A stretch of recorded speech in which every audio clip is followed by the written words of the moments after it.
May 8, 2006. Purchase, New York. An official Coca-Cola envelope lands at PepsiCo headquarters. Inside, a letter. An offer to sell the world's most guarded secret. Coke's 4-year roadmap. New product formulas. All going to the highest bidder. The message was clear. They had 2 weeks to strike the killing blow in a century-old war. The objective? Simple. Sell the secret. Take the millions. Start over. Since 1893, it's been total war. Coca-Cola versus Pepsi. A century of global dominance at stake. This wasn't just about market share. In World War II, Coke was the icon of American patriotism. During the Cold War, Pepsi played the diplomat. The kitchen debate. Nixon serving Pepsi to Khrushchev. By the 80s, the rivalry turned savage. Executives literally smashed rival products in stores. Billions spent on nothing but brand perception. To an outsider, no tactic was off limits. At the center of this endless conflict sat one concept: trade secret. Coca-Cola's 1886 formula, the most iconic and valuable secret in industrial history. The company never patented it. Why? Transparency. A patent requires full disclosure. After 20 years, the monopoly ends. The formula becomes public domain. So, they chose silence. They kept the data hidden, an eternal shield. The secret lived in a multi-million-dollar vault in Atlanta. High security, extreme protocols. The only 2 executives who knew the full formula weren't even allowed on the same plane. If the plane goes down, the secret dies with them. But no vault is high enough. No encryption is strong enough. Systems don't fail. People do. Greed. In 2006, the armor didn't crack for a state-sponsored spy or a master hacker. The threat was internal. Joya Williams, 41 years old, executive assistant to the global marketing director in Atlanta. She had it all: confidential strategies, ad budgets, launch details for products designed to wipe out the competition, unrestricted access. Her salary? $50,000. She felt undervalued, overlooked, drowning in debt. She needed cash, and she was holding the most valuable papers on earth. Williams knew the stakes. A direct move meant instant exposure. She had signed the NDAs. She needed a buffer.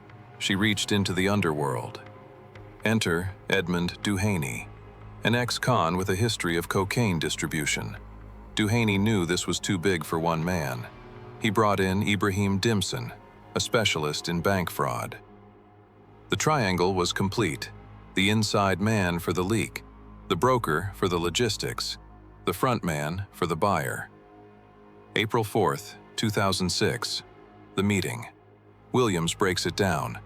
With these documents, Pepsi would know Coke's every move: when to enter a market, when to leave.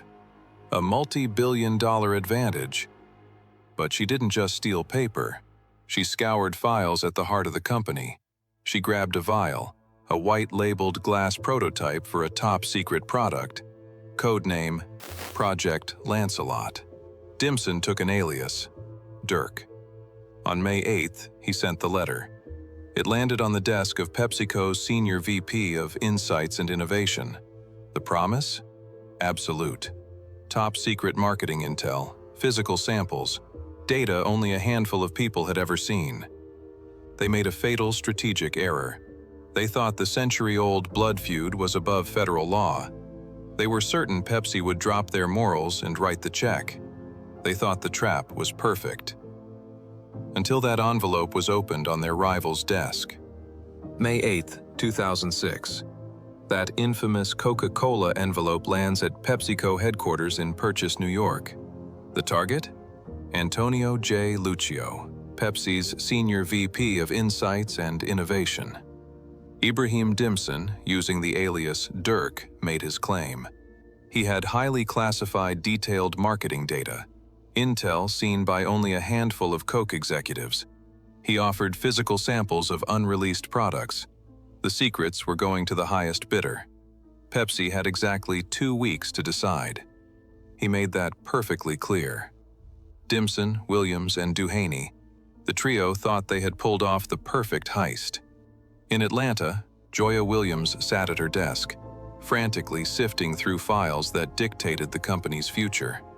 Right under the security cameras, she made her move. She coolly dropped a white-labeled glass vial into her bag, an unreleased prototype. Codename, Project Lancelot. She didn't just steal a few sheets of paper, she physically extracted the heart of the company. To prove the leak was real, she shipped a massive FedEx box from Atlanta to Dimson in New York. 65 pounds of highly classified corporate files. But these amateur thieves failed to grasp one fatal, dark legal reality. Trade Secret Misappropriation. Stealing classified corporate files isn't a simple bank robbery. It's a legal virus. Acquiring and selling a trade secret illegally makes the buyer just as guilty as the thief. You don't need a law degree to understand this mechanism. Steal a poisoned apple and feed it to your enemy. They die. They become the victim. But with trade secret misappropriation, the rules change. The moment you offer that poisoned apple to your rival, they contract a terminal illness, even if they never take a bite, just by holding it. The second Pepsi received that letter, they knew the intel was stolen. Using it, buying it, or even quietly locking it in a vault, it would instantly make the corporation the prime suspect in a federal crime. And right then, smack in the middle of the script, the perpetrator's flawless plan shattered, destroyed by a move they never saw coming. Dimson was waiting for Pepsi's $1 million offer. But when PepsiCo executives read that letter, they didn't cheer. They didn't celebrate. They didn't think about crushing their rival. Instead, they saw the reality of the modern corporate world. The risk of multi-billion-dollar legal annihilation was far more dangerous than a cheap, short-term victory. May 19, 2006. A Pepsi employee placed Dirk's letter into a scanner and faxed a copy directly, yes, directly, to their rival. Straight to Coca-Cola headquarters in Atlanta. The message was crystal clear. You have a high-level leak inside your house. The thieves thought they were running the game, but the moment that fax machine beeped, they became the prey. The initiative had completely flipped. Coke's security department instantly verified the threat. The intel was their most vital trade secret. May 24th. They wasted no time. They called the Federal Bureau of Investigation, the FBI. The feds understood the gravity of this corporate espionage. They immediately launched an undercover sting operation. A new player entered the board, Special Agent Gerald Reichard. Agent Reichard assumed his alias, Jerry. He posed as a PepsiCo operative assigned to buy the intel. On May 25th, he dialed the cell number from the letter. He called Dimson. Dimson bought it. He thought he was talking to real Pepsi brass. He bragged, claimed he had even more Coke documents, bragged that he had infiltrated the company down to its capillaries. Looking to earn Jerry's trust, Dimson made his next move. The very next day, he faxed a 14-page document, Coke logo on top, stamped, classified, highly restricted. Agent Jerry needed to prove he was a serious buyer. To blind the thieves with greed, he wired exactly $5,000 to a bank account provided by Dimson, an advance payment. Dimson and Duhaney saw the $5,000 hit their account. They thought they had won. In reality, that money was the first knot in the noose tightening around their necks. Meanwhile, in Atlanta, FBI agents had already tapped into Coca-Cola's internal security grid. They strategically hijacked the corporate surveillance cameras.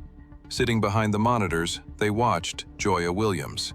They recorded her live, second by second, frantically shuffling through files at her desk, stealing the most classified documents and dropping them into her bag. The trap was almost set. All that was left was waiting for the thieves to walk into the cage on their own 2 feet. June 16, 2006, the heart of Atlanta, Hartsfield-Jackson International Airport. Ibrahim Dimson arrived at the rendezvous with FBI agent Jerry. He calmly handed over a brown Armani Exchange duffel bag. Inside, highly classified Coca-Cola documents in that priceless glass vial. Codename Project Lancelot. Agent Jerry took the bag. In return, he handed Dimson a standard yellow Girl Scout cookie box. It wasn't filled with cookies. It held exactly $30,000 in pre-rolled cash. Dimson took the money and got into his accomplice Duhaney's car. The duo split the $30,000 that day. Duhaney took his cut. The next day, he handed the remaining $6,000 to Joya Williams. Williams took $4,000 of this illicit cash, and to cover her tracks, with absolute strategic genius, she deposited it directly into her personal bank account.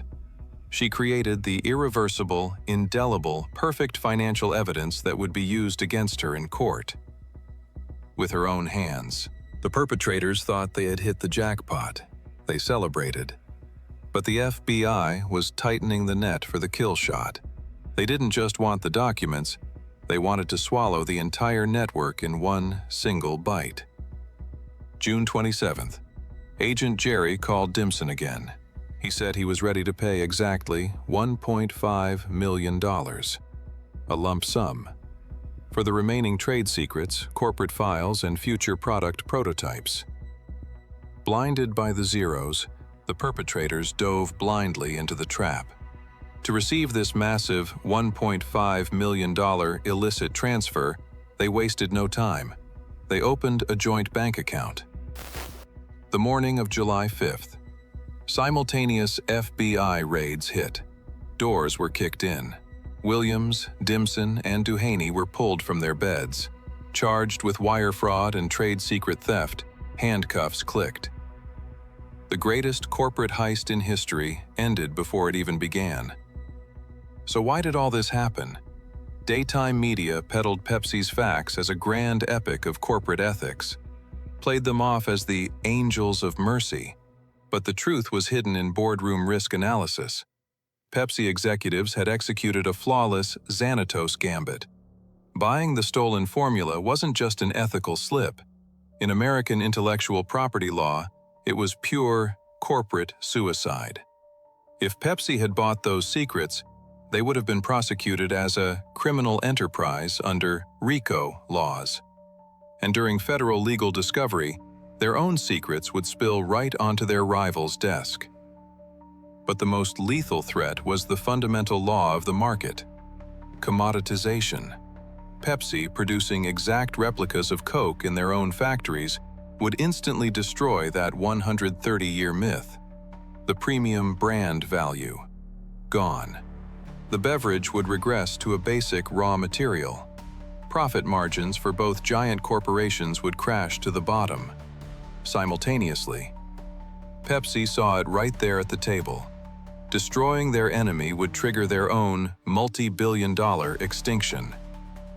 To save themselves, they had to save their rival. The trial was swift and brutal.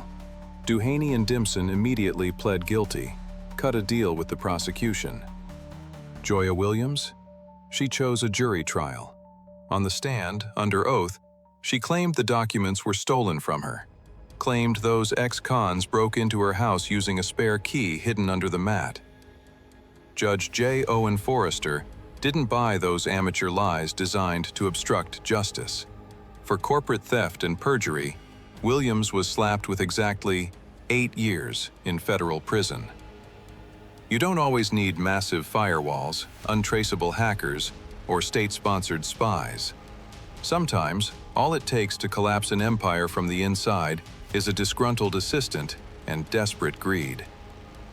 But there's one rule amateurs never grasp.